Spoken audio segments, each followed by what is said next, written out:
Welcome to my latest video looking at old railways in Shropshire. For this journey I've come down to the south of Shropshire to do the Cleobury Mortimer to Ditton Railway. I've come armed this time with this fantastic book, The Cleobury Mortimer and Ditton Light Railway by W. Smith and K. Beddoes.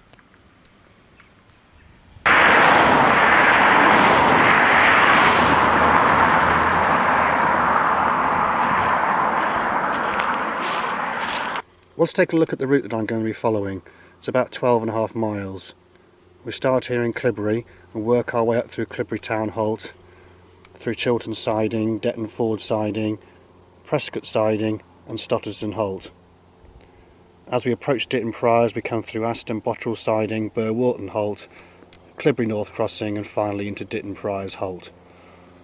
You'll notice that it follows the River Ray all the way from Cleobury to Ditton Priors.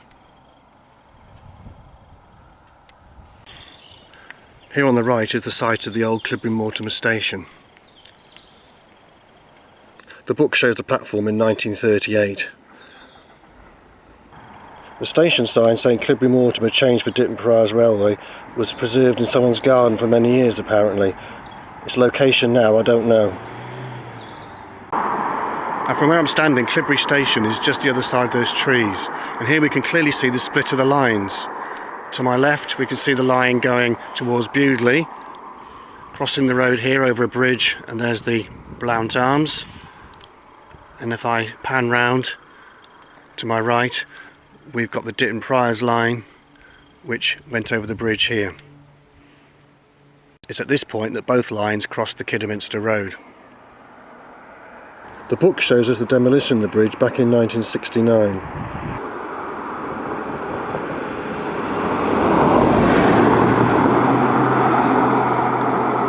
Legend has it that underneath this bridge lie a pot of gold. The demolition team which took it down searched for it, but surprisingly enough not a single coin was found.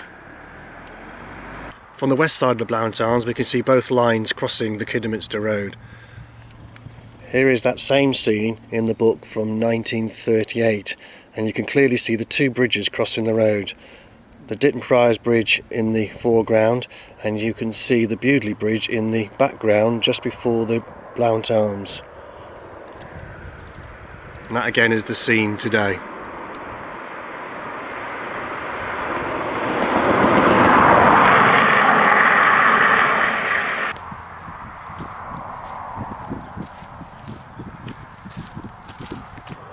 Well, I've come up the line from Cleobury Junction up to Cleobury Town Halt, and you can see the line here coming towards me from Cleobury.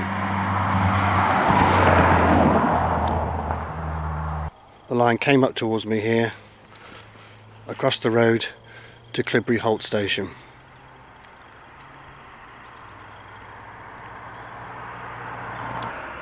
This is a picture of the station from the book from 1938.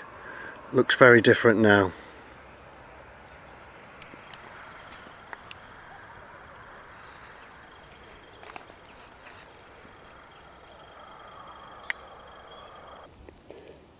This picture in the book shows us the level crossing gates just before the station.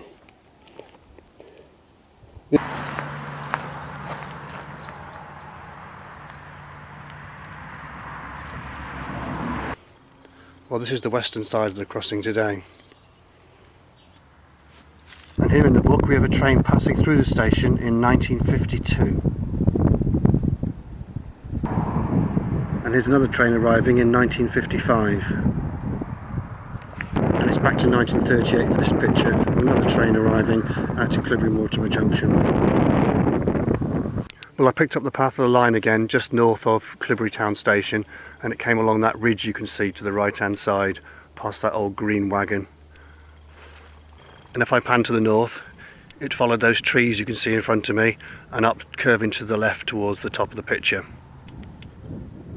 Well, following this line all the way to Ditton Priors is going to clearly involve a lot of skillful use of the map and a bit of vivid use of my imagination. Well, I've now progressed up through Neen Savage, and looking south here you can clearly see the path of the railway line. It's a bit clearer here, and as I pan to the north here you can clearly see the path of the line progressing forwards. This is the location of Chiltern and Chiltern siding.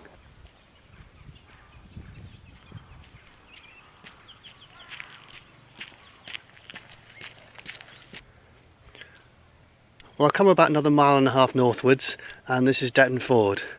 Here I am looking southwards.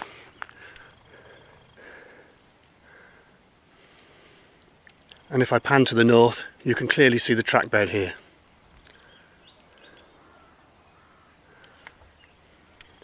Now here at Ditton Ford there was a siding. I'm not sure whether it was on the north side, or whether the siding was down here on the south side. Well, although we can't see the sidings here at Ditton Ford, at least we can see the track bed going both north and south.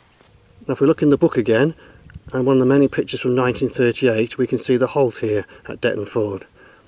And that picture is about there. More interestingly is what's north of the platform.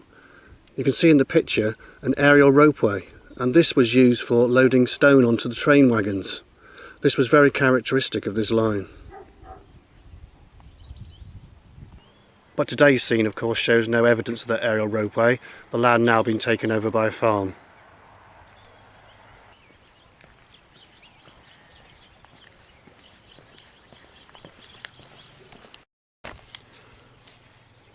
Well, here at Ditton Ford we have a good view of the river. This is the River Ray, or River Ree, I'm not sure how to pronounce it.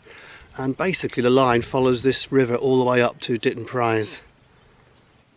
Time to have a quick look at the map again and see how far we've gone. And we started here at Cleobury, we moved up through Cleobury Town Holt to Chiltern siding, to Ditton Ford siding. I'm now making way to Prescott siding, which is getting close to halfway up the line.